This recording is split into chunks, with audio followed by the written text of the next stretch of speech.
All right. Hey, friends, and welcome back to Elevate with Erica. Today, I want to talk to you about one of my favorite words. I love this word so much that I included it in the title of my virtual gym, and it's included in the name of my team of partners who join me in helping others live happier, healthier lives. And that word is change. So if you're not changing it, you're choosing it. I'm sure you've heard that before. If you're not changing, you're not growing. And, I think people wait to change until something is going wrong, which, yes, in those times we should be making changes to not remain stuck in the suck, but we should be changing when things are going well too.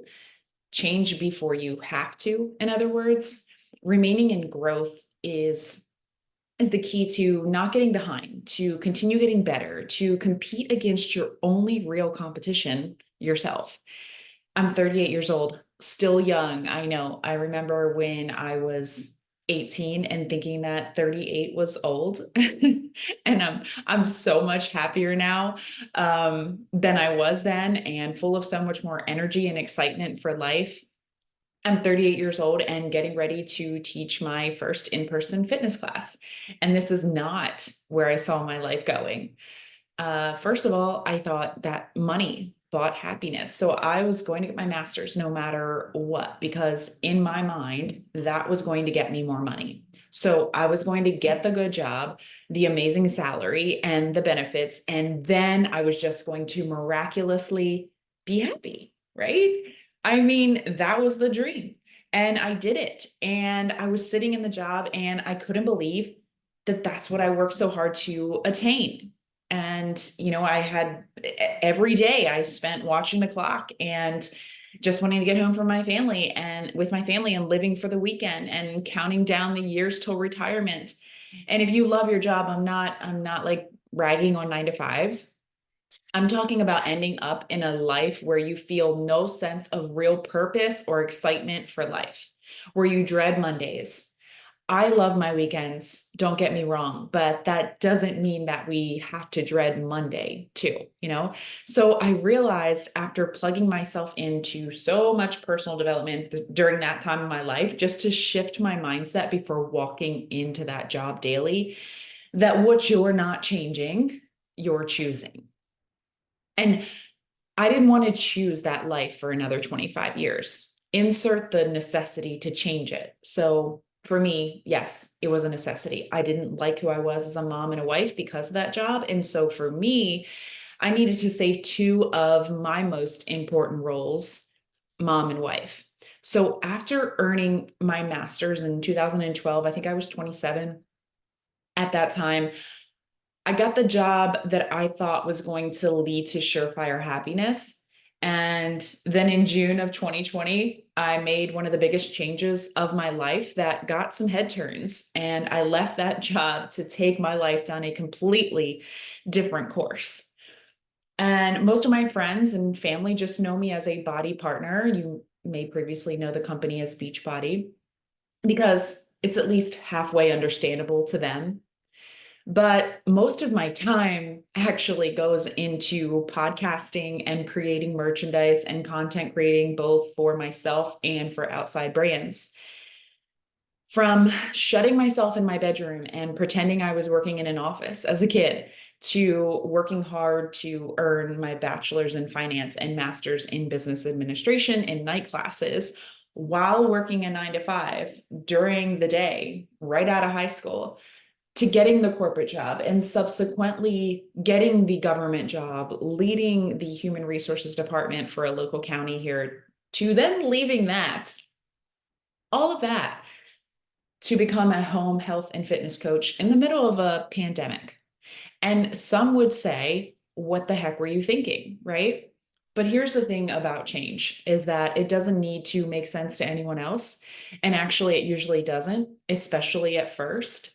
And God or the universe or whatever you want to call your higher power gifted you with a calling and a purpose. And it's up to you to figure out what that is. And no one else's validation is required in that process.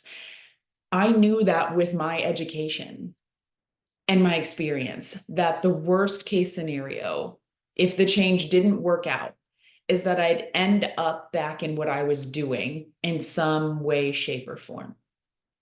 Looking back now that I've been successfully doing this for 4 years, it's just funny how all of my life I kind of knew that this is what I wanted to be doing, but I like tried to quiet that part of me down.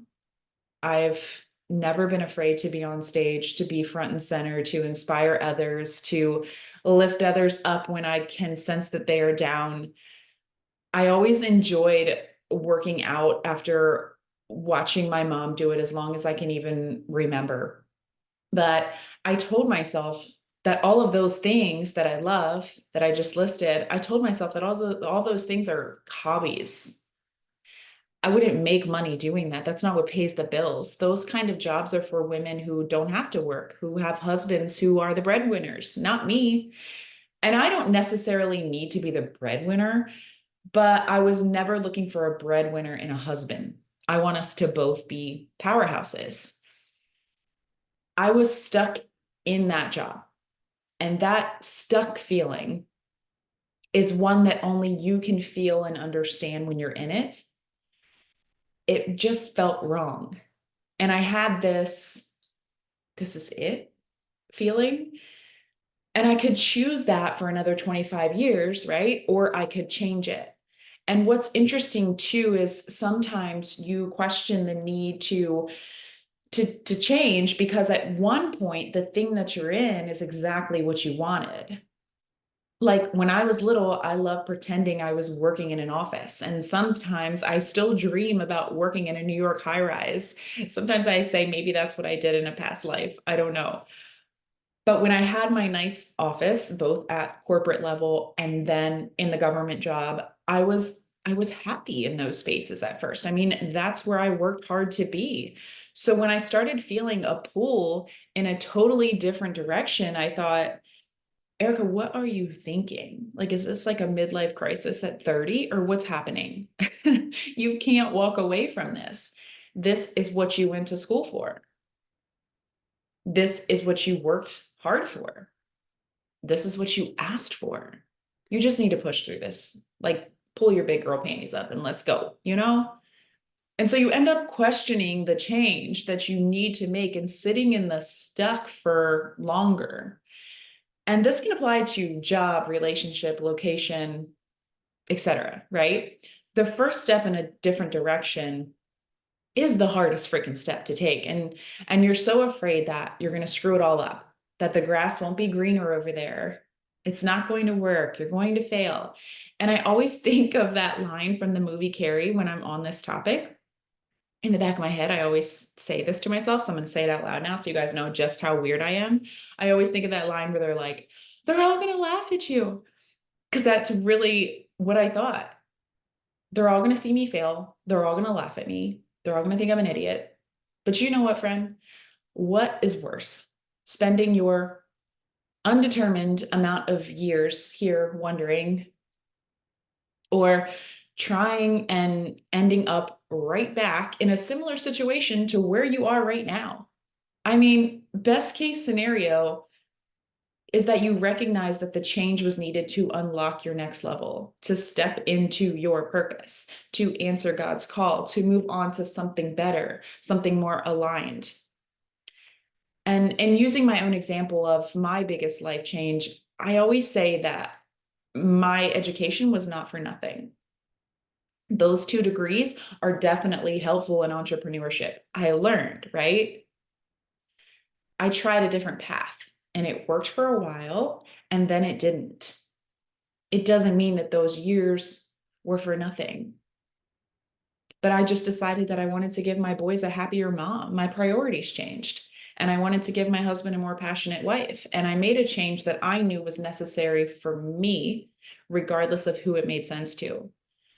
And while I was sitting in the new career choice of body, partner, podcaster, building my first guided journal, and content creating, I felt a tug again. So fast forward to that having me doing something at the age of 38, an age that I once considered old, that I never thought I would do. I'm about to teach my first fitness class. I thought this kind of thing was reserved at least for initial entry for like the 25-year-olds. but here I go. So I went and I got my certification in group fitness instructing. First step to another change, another let's just give this a shot moment, another this doesn't need to make sense to anyone else move. And on March 23rd, I'll teach my first ever in-person fitness class here locally. What the heck, right? Like, you know what? I might hate it. I might love it. I'm never going to know until I try it. You know, I never saw this as something reserved for me because I didn't give myself permission to redefine success as anything other than having lots and lots of money. But that has all changed for me in my 30s. So don't get me wrong. I want to make lots and lots of money. I'm not ashamed to tell you that, but I want to do it in a way that makes me happy, in a way that I'd be proud of my boys for doing the same. And soon I'll be able to add another change under my belt as I found myself using so many different journals over my years of personal development and never really feeling satisfied by any of them. They either wanted too much of my time first thing in the morning, or they just didn't make me dig deep enough. So I've been working to build my own 365-day morning journal. It's been such a fun project to work on. And I'm so excited to help others shift their mindset in the mornings with just 5 to 10 minutes of their time. But I just didn't see any of this for my life when I was busting my butt at midnight, taking online courses for my master's while breastfeeding and working full time during the day. Like, heck no, this is not what I had in mind. This is not what I thought the career choice was that I was working towards. But you know what? Every change that I have made has led me to discovering more and more about myself. And that's a good thing. So, my hope with this episode today and my own stories of change that could be very different from your stories of change, I'm sure that it is that you decide to make the change today, whatever that is for you, or that you think of this episode the next time you feel a tug in another direction and you're scared to take that hardest step, that first step to pivot.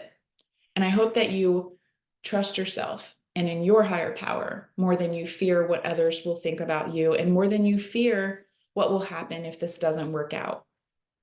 Because I believe that even in your struggles, your life is changing for the better. Failures are lessons that we needed to face in order to handle what's up next for us. And I know that 38 is not old. I know. Don't be DMing me, telling me I'm young. I have no idea what I'm talking about. I know that 38 is not old, but it's just a reminder to you that I never saw myself becoming a fitness instructor at 38. And so it's just a reminder to you that it's never too late to start over and go do what makes you happy. You don't have to have it all figured out when someone else thinks that you should. Keep experimenting, keep growing, keep saying yes to the calls on your heart. I still want to be making new goals when I'm 90. Like, I want to still be stretching myself, reaching for what else I can do before my time here is done. Just whatever you do, I wish that you don't stay stuck in what's not lighting you up anymore, even if it once did. Embrace that. You are human. Embrace that. You are meant to evolve, and let go of resisting it and spending your years here wondering. Go freaking find out, friend. Let your future invade your life. Make the change in your life that this spoke to today, or keep this message in your back pocket for the next time you wonder whether to go for something new. And if this episode hit home for you today, will you share it with someone else too, or drop it on your social media to light up change in someone else's life? And if you have time, the reminder that your rating and review means a lot to the growth of this podcast. I want to leave you with this. Continue creating yourself endlessly. Until next episode, friends.